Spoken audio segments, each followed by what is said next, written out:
lumaking salat sa yaman. Maagang nawala si ama. Ang ina ko na may mahina na. So ito yung si Senador Olivar. So makikita nyo na ito talaga yung pinagmulan niya ng trabaho nung mula bata. Nagtut karon, kaya pa rin niya magtrabaho, magkarga ng tubo. So ito yung kanyang tubuan.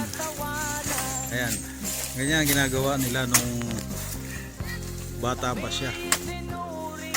Ito yan ang mga sakada, tapasero.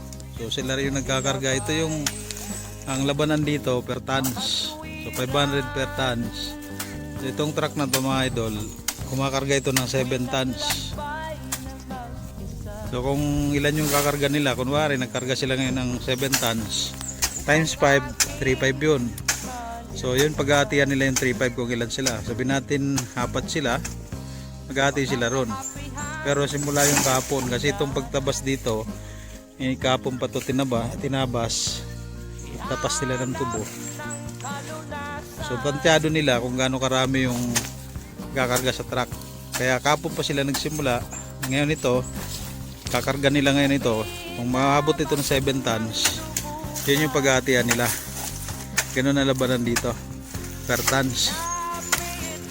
So hindi per day, per tons. So depende sa sipag pa rin at depende sa resulta ng trabaho.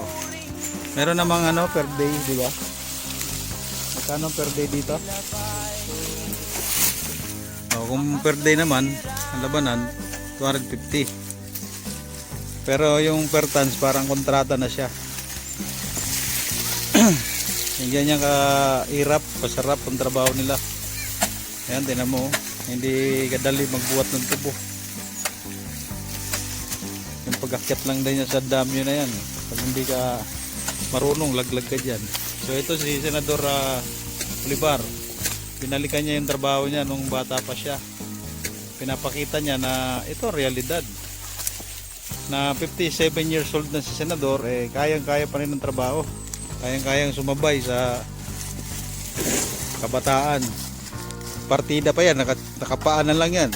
Ayan o. Mahirap mang umakyat sa dam yun na yan. Tapos kakarga nyo ng ganyan. So hindi ito pasikat, hindi ito panghilad sa inyo, kundi ipinapakita niya realidad. Ang buhay ng magsasaka at tapaserong tubo. So yung truck na yan, kanya na yan. So ito bahagi ng kanyang taniman na senador. So itong mga tao na to, nagtatrabaho sa kanya. Mga tao niya dito sa tubuan.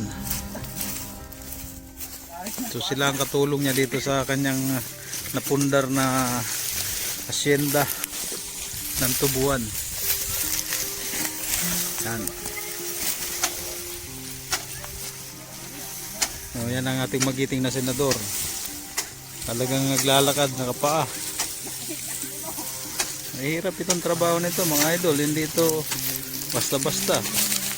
O ayan, pinakita niya yung sinasabi na kayang-kaya pa rin niya. So tinatalian ng goma, gumagamit sila ng goma. Dati ang sabi niya, ang pangtali nila dyan dahon lang, yung pinakadahon ng tubo. Ngayon high-tech na rin. So goma ang ginagamit. So hindi basta-basta ang trabaho na to. Kailangan praktisado ka rin, saka talagang tibay. So ilang taon na yan? Ilang taon na hindi ka nakapagbuhat, sir? Nasa 30 na ba? Mahigit?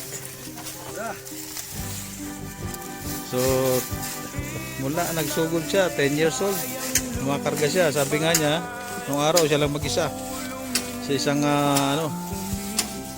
sa isang truck, pupunuin niya yan. Ganoon kahirap ang pinagmulan nito. So kung medyo hirap naman siya ngayon, siyempre walang practice, siyempre iba na rin yung mundo sa tagal na hindi nagamit yung talent. So ayan na siya.